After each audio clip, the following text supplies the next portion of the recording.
While visiting Portland, Oregon, I had to make sure that I checked out one of these popular spots that you see all over social media. And the spot that I'm talking about is Bruce Campbell's Airplane House. Now let me tell you, while I was there, the trees. Oh my gosh, there were so many trees and they were so pretty.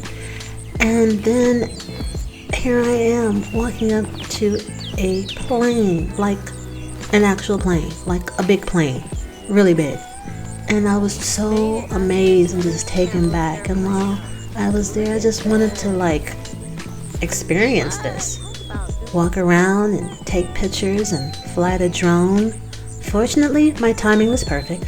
There was not a lot of people there because, like I said, this is a social media place here. A lot of people want to go and visit.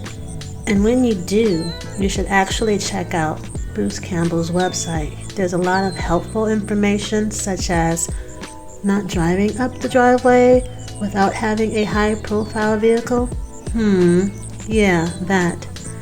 But like I said, I wanted to just take it all in. It was really cool to me. I am drawn to some simple things. So yeah, I put the drone up, captured some images. There's a little bit of fog, but when you're into photography, what's a little bit of fog? It added to the mood. And here are the images.